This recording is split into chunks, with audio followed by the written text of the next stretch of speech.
listen to your workforce. There are so many great ideas out there that I think that sometimes they get lost. People lower down the food chain aren't encouraged to put their suggestions to higher management.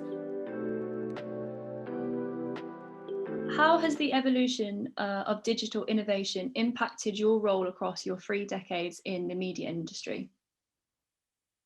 I started off as one of the country's first video journalists at a cable TV channel called Channel One back in the mid 1990s. I used to carry around a huge beta camera, a huge tripod, and a big rucksack full of lights and sound kit. Fast forward to now, we can literally film with our mobile phone cameras. We can create television programs on Zoom even. It is incredible how much the media industry has changed.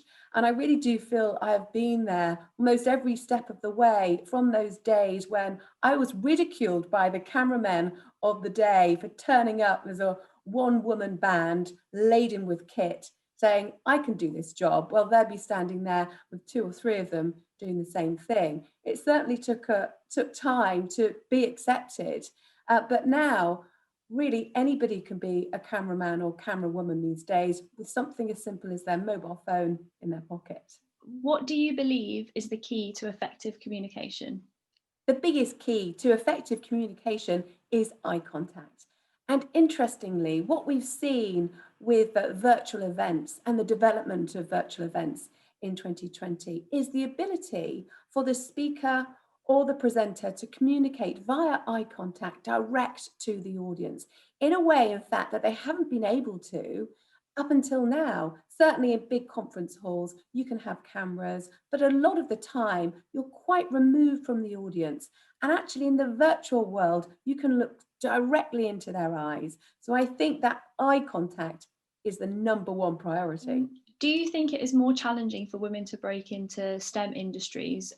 If so, what needs to be done to change this? Or do you think this is an outdated idea? I still think it is more difficult for women to break into STEM industries. It's all to do with networks. If you are able to jump into the right network, know somebody often who can get you that vital experience to get that first step on the ladder, you're sorted. But unfortunately, if you don't know that, you don't know that person, you don't have that connection, it is harder. But also it starts from a younger age. And I know that schools in particular are really encouraging more women, more girls to get into STEM subjects. And it even starts at preschool age. There have been some remarkable initiatives, such as the range of books called My Mummy is a Soldier, for example, or My Mummy is a Fireman, to show that actually it isn't just a job for a man. All of these different roles that are out there and have predominantly been male dominated until now. So it's a whole range of action that needs to be taken. And I think as well, women who are currently within those careers, they already are giving a helping hand to other women who want to get involved.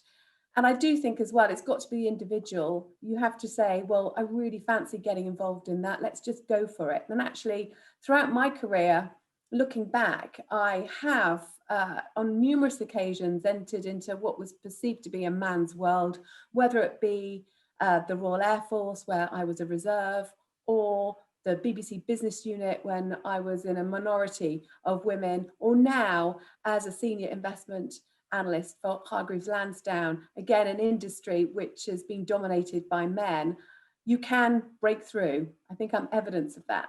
What is your top tip for businesses looking to create a more sustainable culture? We hear a lot about how businesses need to be more sustainable. They have to have ESG really at the front of their awareness, because actually, if they want to get investment in the future, that will be key. Now, how do you do that? Well, I think it's really from the bottom up. Everything from the building that you are sitting in or standing in or hoping to go back to work in, right through to the ethics and the supply chain, and making sure that at every step of the way, you really have your employees at heart. And I think as well, listen to your workforce. There are so many great ideas out there that I think that sometimes they get lost. People lower down the food chain aren't encouraged to put their suggestions to higher management. And actually, I think it's really just being open, having those conversations and opening up those channels of communication so that if employees see that actually there is something that can be done much more sustainably, they're given a chance to speak out.